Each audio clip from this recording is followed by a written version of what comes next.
Amaranta Hank fue elegida senadora en la lista del Pacto Histórico. Hola Amaranta, ¿cómo te encuentras? Y bienvenida a De Frente.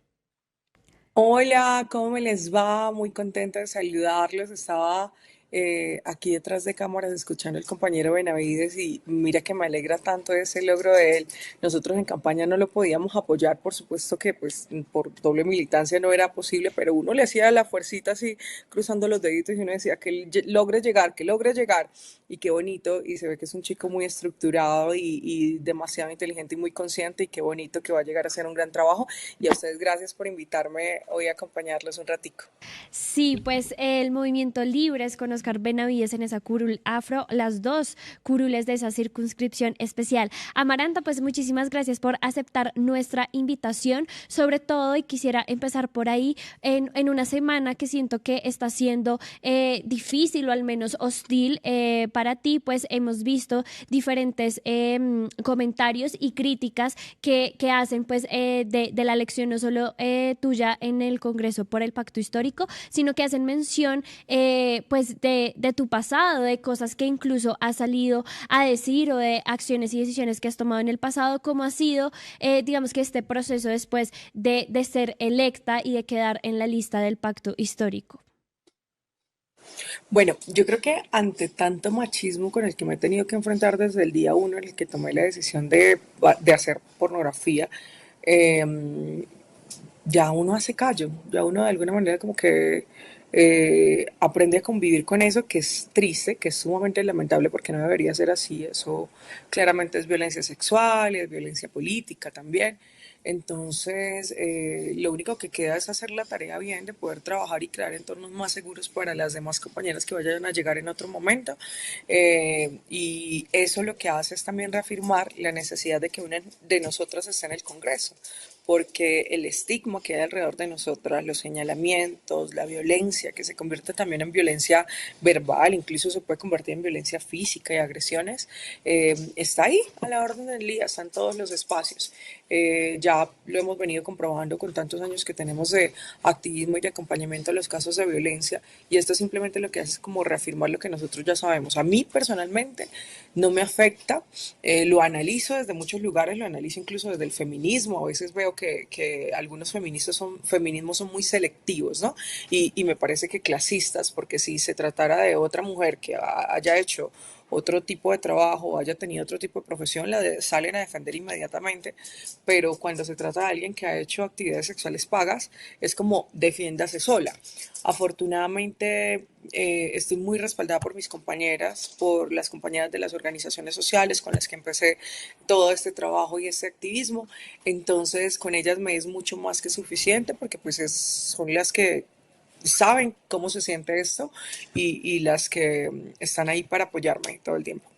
Bueno, Amaranta, de acuerdo a la información que yo pues he logrado recopilar acerca de tu trayectoria, de tu carrera, de ti, pues vi que en 2019 fue cuando tú tomas esa decisión de dar el salto de la industria del cine para adultos a la política o como desligarte de ella, digamos, y empezar otro camino, y es el de luchar precisamente contra esas cosas que te hicieron renunciar a esa industria, el machismo que tú nos comentas, los maltratos hacia las mujeres y demás, de los cuales yo hago ahí el paréntesis, la sociedad no es muy consciente, lastimosamente. Cuéntanos con base en eso, ¿cuál sería tu trabajo en el Congreso de la República? ¿Qué quiere cambiar Amaranta Hank? Bueno, esto es un trabajo bastante amplio, ¿sabes? No se trata de un solo proyecto de ley, sino se trata de buscar cómo a través de nuestro trabajo podemos de alguna manera llegar a todas las formas de actividades sexuales pagas que se ejercen en el país, que son demasiadas mujeres, que son por lo menos 500.000 mujeres, pero estamos hablando de modelaje webcam, de creación de contenido, de pornografía, de trabajo sexual en calle, en establecimientos. Ninguna ha estado regulada, ninguna tiene los ojos del Estado sobre ellas, entonces eso significa que puede pasar cualquier tipo de irregularidad o violencia que a veces las instituciones ni siquiera se alcanzan a enterar, o las instituciones que se enteran suelen ser a veces ejercer también discriminación sobre ellas, y estamos hablando de realidades muy diversas, ¿no? De mujeres que son muy jovencitas, que tienen 18 y 19 años y que están desertando de universidades, y estamos hablando también de mujeres que tienen 75, 80 años, que aún hoy ejercen lo que llamaríamos sexo por supervivencia, que es básicamente tener encuentros sexuales para poder pagar una habitación de un pagadiario o poner un plato de comida sobre su mesa. Entonces, teniendo tanto como un panorama tan amplio que tenemos que abordar y tenemos que ser tan cuidadosos de que no sean acciones con daño, entonces lo vamos a dividir de alguna manera en segmentos, algunos laborales, hay temas que tenemos que revisar del modelaje webcam, donde hay una clara relación laboral, donde hay una subordinación y los estudios de modelaje no lo han querido reconocer, pero tenemos que mirar también cómo vamos a revisar con las compañeras que están ejerciendo sexo por supervivencia. O sea, son un montón de proyectos que tenemos que abordar por separado. Afortunadamente, pues tenemos varios años de trabajo en eso y asimismo hemos recibido y hemos recogido muchísimos insumos, hemos hecho nuestras propias caracterizaciones, que es material muy sólido y muy completo que va a servirnos para terminar de armar el articulado que necesitamos ahorita para empezar. Por ejemplo, yo creo que uno de los primeros proyectos de ley que vamos a radicar va a ser sobre los establecimientos donde se ejercen actividades sexuales pagas, porque el Estado no tiene un control sobre ello.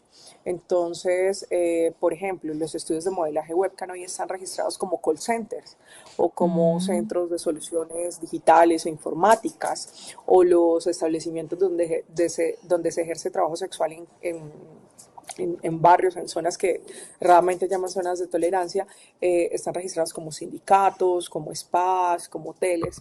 Entonces, de alguna manera, el Estado no tiene cómo controlar lo que pasa ahí adentro, ni cómo saber que hay un grupo de mujeres que están desarrollando unas actividades sexuales y que pues no se sabe si están haciéndolo en unas condiciones que sean medianamente seguras, ¿no? Entonces, eso es lo primero que tenemos que revisar. ¿Cuáles son los establecimientos? ¿Dónde están? Que el Estado tenga un control absoluto de ellos, que el Ministerio de Trabajo, por ejemplo, pueda abordarlos cuando corresponda, que si tenemos denuncias podamos abordarlo como corresponda, que tengamos la información suficiente sobre ello. Y así también tener una documentación demasiado estructurada para quien quiera tener un establecimiento de estos, porque pues en realidad lo que pasa es que cualquiera hoy en Colombia dice yo quiero montar un estudio de modelaje webcam, pone un edificio con un montón de camas y llena eso de jovencitas que recluta de universidades y ahí pasa lo que sea que ellos decidan que va a pasar. Entonces, tenemos que tener unas directrices para que si un estudio de modelaje va a funcionar, pues vaya a funcionar bajo unos parámetros.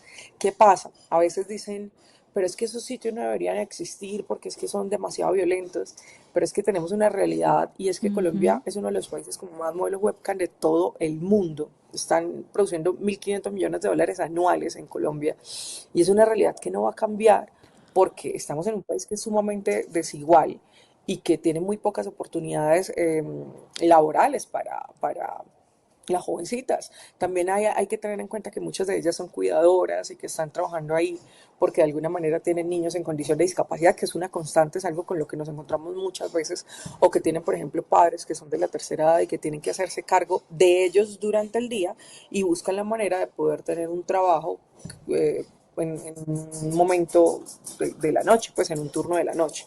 Entonces, buscar prohibir eso lo que hace es llevarles a mayor clandestinidad.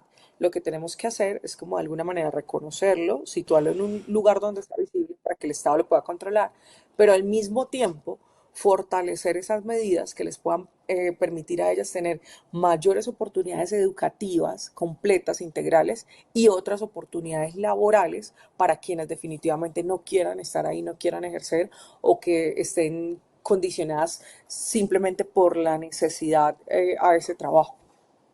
Amaranta, ayer tú hiciste una publicación que la verdad me movió mucho las fibras, porque me parece que identifica a muchas personas que debido a las circunstancias le ha tocado hacer cosas de las que pues no están orgullosas, pero pues que le tocaba hacerla para sobrevivir y netamente para el bienestar de su familia. Hablabas de los señalamientos de haber trabajado con narcos, hablabas de los señalamientos de haber falsificado cédulas, también de ver la muerte en las esquinas de Cúcuta o de Norte de Santander, y realmente pues es algo que muchos colombianos padecen o hemos padecido pues cuando uno es de un barrio popular o cuando uno viene de esas clases bajas. Yo quisiera preguntarte, pues, ¿cómo has visto esa identidad de país? Si crees que mucha gente que te ha dado el voto de confianza se identifica con esa situación de las circunstancias que tiene este país y si también eso te llevó a aterrizar en el pacto histórico o identificarte con esta orilla política. Mira, y muchas gracias por mencionar eso. Pues a ver, yo creo que todo lo que ha salido sobre mí pues son cosas que ya han sido públicas, que yo las he hablado desde siempre. Hace un par de años tenía un canal de YouTube, pues lo sigo teniendo y ahí hacía videos donde comentaba cosas sobre el lugar de donde yo provenía. Yo crecí en Villa del Rosario, muy cerca de los hornos crematorios de la frontera, entonces crecí en medio de muchísima violencia. Cuando tenía 16 añitos, pues estaba al mismo tiempo como en el colegio, iba en 10.º grado y yo iba y trabajaba en esa discoteca en la noche como administrador, primero como mesera, luego como administradora, y pues era una discoteca que sus clientes eran narcotraficantes, sicarios, paramilitares, pero porque esa era la realidad del pueblo, porque esa era la gente que estaba en el pueblo, porque en medio de ellos era que nosotros vivíamos y teníamos nuestra realidad, no porque yo eligiera tener un acercamiento, sino porque era lo único que yo conocía y era mi historia de vida. Y asimismo que mencionaban que, ay, que Amaranta Hang falsificó documentos, tenía 13 o 14 años y era lo que todo el mundo hacía para subsistir, porque había un tema de divisas que se llamaba CADIVI, que era como cambiar moneda, que nunca lo logré entender, y se falsificaban documentos y a mí me enseñaron a hacer eso y me decían haga eso porque es lo que tiene que hacer, y esa era mi realidad. O sea, yo me vine a enterar de muchas cosas y a entender el conflicto armado como tal cuando tenía 17, 18 años, que ya había entrado a la universidad y que empecé a escribir y que me dijeron, mira, esto se llama conflicto armado, y para mí fue como wow entender que mi realidad y mi cotidianidad tenía un nombre y la estudiaban desde la academia.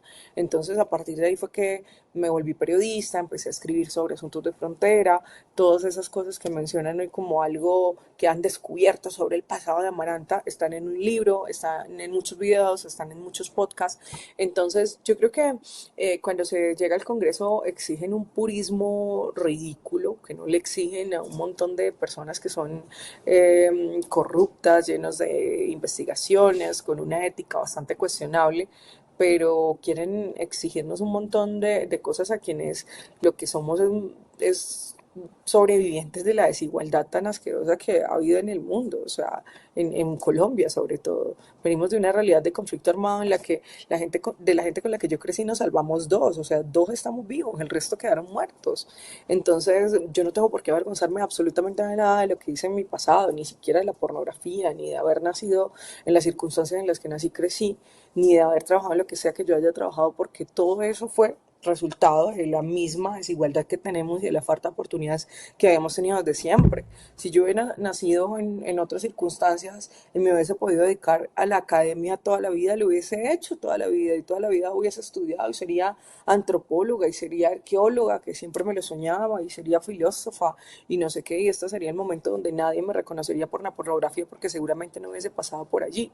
Entonces, yo creo que lo que tiene que hacer la gente es realmente una lectura de la realidad del país, de lo social, de lo que es esta nación. Y yo creo que conectándolo con lo que mencionas del pacto histórico, en el pacto yo he sentido que ahí es el lugar, o sea, es donde hemos sabido hablar de la desigualdad, de reducir la pobreza, de que incluso personas que en alguna otra oportunidad hubiésemos tenido absolutamente las puertas cerradas dentro de los espacios políticos, hoy podamos estar aquí. O sea, imagínate, yo en el Centro Democrático, a mí nadie me hubiese abierto las puertas para nada. Yo hubiese sido instrumentalizada de muchas maneras ahí y hoy, a través del Pacto Histórico y de este proyecto del cambio, estoy en un espacio político donde voy a ser parte del Congreso de la República para poder legislar por una población a la que estoy representando, que son las mujeres en actividades sexuales pagas, y legislar por las mujeres en general. Entonces, para mí eso es un tema bastante significativo. O sea, al presidente Gustavo Petro le pueden cuestionar mucho sus formas y a veces desde el feminismo también lo pueden atacar, a veces con justa razón, pero él definitivamente nos abrió las puertas a que todos pudiéramos ser escuchados. Esto que está pasando hoy, de que haya una candidata vicepresidencial que venga de la comunidad indígena, de que en el Congreso estemos tantas mujeres con tantas diversidades, de que seamos una bancada 50% mujeres, eso solo ocurre en un gobierno como este de progresismo y de cambio. Amaranta, yo quería preguntarte por esto que has venido mencionando de lo que va a ser tu agenda legislativa, de los diferentes proyectos de ley y las luchas que vas a manejar desde esta nueva silla en el Congreso, muy en la línea de algo que ha sido una constante crítica o una pregunta que se hace a estos intentos de regular las actividades sexuales pagas. Hoy, por ejemplo, nos levantamos con la noticia de que capturaron a una mujer en Medellín por explotación sexual de su hija con síndrome de Down. La mujer pues distribuía contenido, por ejemplo, pornográfico de su hija de 12 años y esta ha sido, digamos que una constante crítica a las actividades sexuales claro, digamos que de forma ilegal, pero también actividades sexuales pagas, en donde se menciona constantemente que abren los espacios o son propensas a que ocurra la explotación sexual, como lo vemos en ciudades como Medellín o Cartagena. ¿Qué responder ante esto? ¿Cuál va a ser, digamos que, la postura desde el Congreso? ¿Y crees que hay voluntad para regular, digamos que, estas actividades, incluso teniendo detrás estas críticas sobre la explotación sexual? Mira, yo creo que aquí hay que hacer muchas claridades. Las actividades sexuales pagas no son excepción. El trabajo sexual nos referimos cuando una mujer mayor de edad, bajo su decisión y autonomía, dice, yo quiero ejercer esto o esto es lo que decido ejercer. Obviamente muchas vienen condicionadas por la economía, por la necesidad de un trabajo, como en otros trabajos también ocurre, y otras también, tantas porque existe, vienen direccionadas por su libre desarrollo de la personalidad, porque quieren, porque es la elección sobre su cuerpo y sobre su sexualidad. Eso por un lado. Por otro lado, si tenemos la trata de personas, la explotación, que es un tema que a veces coexiste con el trabajo sexual en el mismo espacio, puede que se desarrollen las dos circunstancias o puede que ser que una trabajadora sexual sea víctima de trata en algún momento o alguien que haya sido víctima de trata en otro momento decida ejercer trabajo sexual, entonces coexisten los espacios, pero siguen teniendo diferencias. Entonces, de alguna manera lo que nosotros queremos, y ahí va la segunda claridad, no es promover el trabajo sexual como a veces se nos señala y alguna parte del feminismo nos dice que queremos incitar a las mujeres a que sean trabajadoras sexuales en calle o que sean modelos webcam de ninguna manera. Nosotros lo que queremos es que las que están ejerciendo ahora mismo no sean víctimas de un montón de formas de violencia simplemente por el trabajo que están ejerciendo y que viene sobre todo de lo que hay alrededor, ¿no? Por ejemplo, una mujer trabajadora sexual pone una denuncia sobre abuso sexual. Te pongo un caso, el mío, te voy a poner puntualmente para que no ni siquiera hablemos de otras mujeres, sino que hablemos de algo que efectivamente a mí me sucedió. Por ejemplo, yo ejercí pornografía. Desde antes de eso, yo fui víctima de un caso de violencia sexual cuando era periodista. Denuncié ese caso de violencia sexual y el juez dijo en el fallo que eso fue una cosa que fue pública, que fue mediática por tratarse de un personaje que era muy reconocido. Y el juez dice, yo no puedo creer que una mujer que cobre por sexo, refiriéndose a mí en mi paso por la pornografía, haya sido víctima de violencia sexual o la hayan abusado. Ni siquiera estábamos hablando de una situación de violencia sexual que haya ocurrido dentro de la pornografía, sino antes, cuando yo era periodista. Y el juez me juzgó, me señaló y absolvió a la persona que no solo había abusado de mí, sino de 34 mujeres más que se habían manifestado a través de medios de comunicación. Solo 2 denunciamos ante la fiscalía, pero varias habían puesto sus testimonios en la internet y en medios de comunicación, en El Espectador, en Las Igualadas y en otros lugares más. Entonces, ahí estamos hablando de la discriminación que hay hacia nosotras y que se convierte en una violencia demasiado grande. La violencia de las instituciones está, de la policía que llega a correr a las compañeras que se paran en una esquina a trabajar y que las extorsiona, por ejemplo, la violencia de los padres hacia las mujeres, perdón, de las exparejas hacia las mujeres con sus hijos, amenazándolas de quitarles sus hijos simplemente porque han ejercido o ejercen trabajo sexual, la creación de contenido que queda ahí en la internet desde siempre, que si una mujer decide tener contenido en algún momento en la internet o que no decide hacerlo, porque también a veces pasa así, les filtran sus videos y terminan eternamente en la internet y son expuestos de cualquier manera para violentarlas. Conmigo lo están haciendo ahorita públicamente y no me importa, porque, o sea, genuinamente no me importa, pero hay compañeras que deciden simplemente alejarse de las actividades sexuales pagas, inician una vida diferente y ese contenido sigue estando en la internet y lo utilizan para extorsionarlas y acosarlas sexualmente, así hayan pasado muchísimos años y ellas están en otros trabajos. Entonces ahí Amaranta, hay muchas cosas yo que ahí hay que quería regular desde adentro. Sí, yo ahí quería, mencionabas que el tema de regular no es un incentivo a que más personas se De involucren ninguna en manera. esta forma de actividades sexuales pagas, pero yo quería preguntarte, ¿no es una forma de regular, digamos que abrir el espectro para que más personas se inmiscuyan, por ejemplo, en estas actividades, en lugar, por ejemplo, o no sé si está contemplado No, dentro de los proyectos es de que, por ley, ejemplo, otras alternativas para las mujeres, digamos que fortalecer otro tipo de es oportunidades que para eso las va a la par de mujeres? lo que nosotros proponemos, eso va completamente a la par. Es que lo que nosotros necesitamos es proteger a la que ya está ejerciendo, pero al mismo tiempo dar oportunidades para que muchas de ellas que están intentando hacerlo, pues no lleguen, porque tienen otras oportunidades educativas y laborales, pero también las que se quieran salir de ahí tengan otras oportunidades educativas y laborales. Tenemos un montón de jovencitas, hemos trabajado mucho con profesores de colegios distritales acá en Bogotá, de colegios del distrito, y tenemos profesores que nos vienen y nos cuentan, mira, tenemos jovencitas que van en 10º y en 11 grado y están esperando poder salir y graduarse para poder entrar a trabajar en OnlyFans. Nosotros no queremos ni promovemos eso de ninguna manera. Nosotros queremos primero que ellas tengan la información que corresponde sobre lo que se podrían encontrar en ese lugar. Si ya ellas, sabiendo todo lo que puede ocurrir ahí, que puede ser sumamente violento, deciden ingresar porque es su autonomía, su derecho y su decisión, siendo mayores de edad, el Estado tiene que protegerlas. Es que no, por el hecho de no incentivar a que la gente entre, entonces tenemos que desproteger a las 500.000 que ya están ahí, porque te recuerdo que somos el país con más modelos webcam del mundo.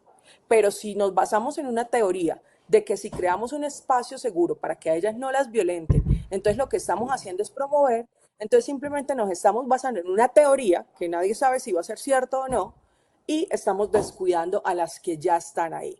¿Qué pasa? Que a nosotras, las activistas, nos toca atender semanalmente casos de explotación laboral, de explotación sexual, de abuso sexual, de 20.000 cosas dentro de los estudios de modelaje webcam.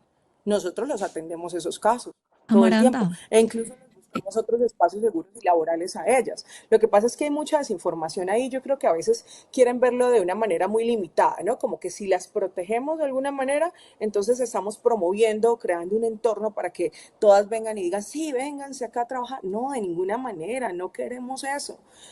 Aunque de todas maneras hay muchos que dicen, eso es lo que yo quiero hacer y lo que yo quiero ejercer porque me gusta, porque me encanta y porque es lo que yo quiero. Y es válido porque Amaranta, ningún lo que tú feminismo es mencionas, Estado y nadie debe disculpa, decidir sobre el cuerpo de una persona.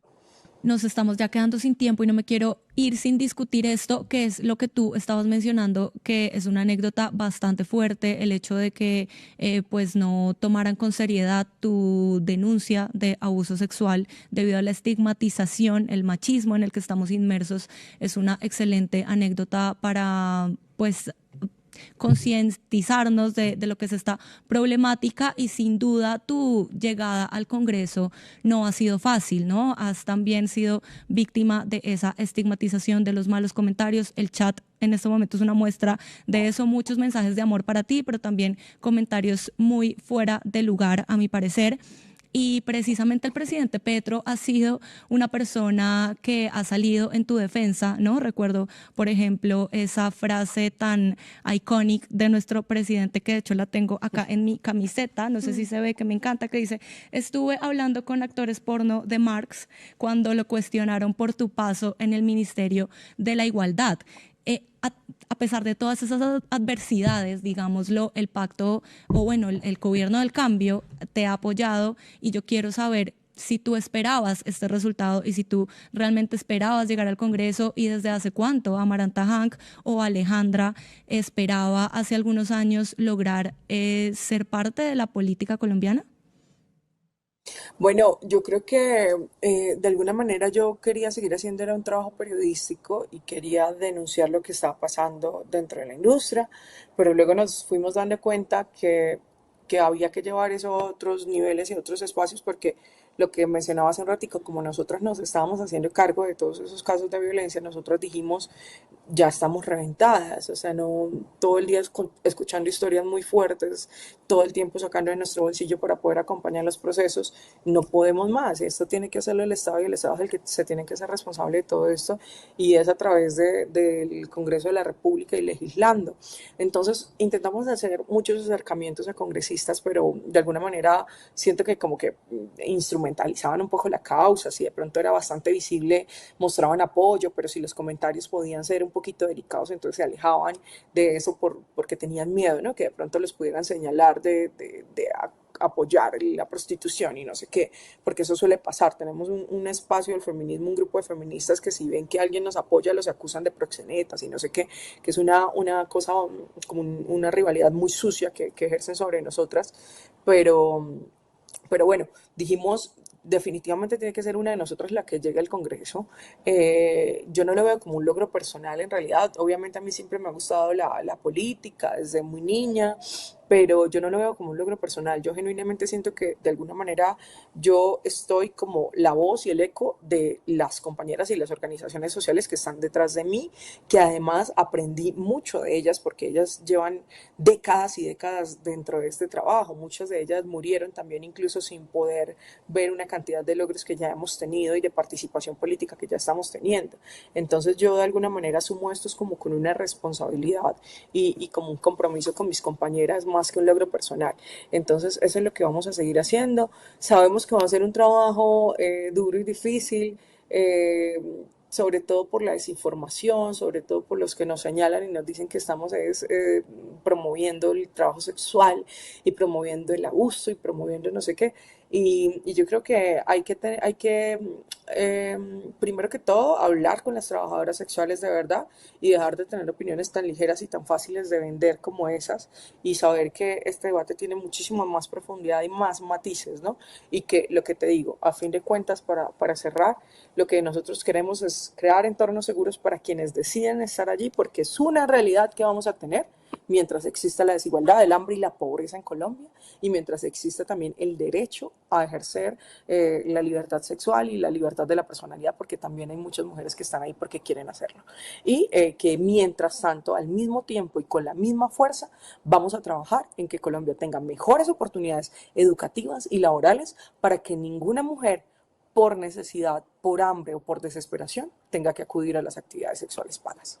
Muchísimas gracias, Amaranta, pues por aceptar nuestra entrevista, por estar en este espacio y por poner sobre la mesa también este tema que es tan importante y que pocas veces se le da prioridad en el Congreso. Bienvenida siempre a De Frente y de nuevo, pues gracias por aceptar nuestra invitación. Gracias a ustedes por la invitación y un abrazo para todos ahí en la mesa. Ayúdanos a seguir con nuestra labor periodística a través de nuestro NECI 310-779-3518. Se está evaluando es que más adelante sí sea para todos. Lo que necesita el país. Pedí que me sacaran de allá. Un agradecimiento a todos por su sintonía aquí en el tercer canal. Métase en la mente de un delincuente, de un ladrón. A una nueva entrega de Periodismo sin corrección. Pasión todo locura y estamos muy contentos. De las calles del sur. Digo, la señora, ¿me da un expreso, por favor?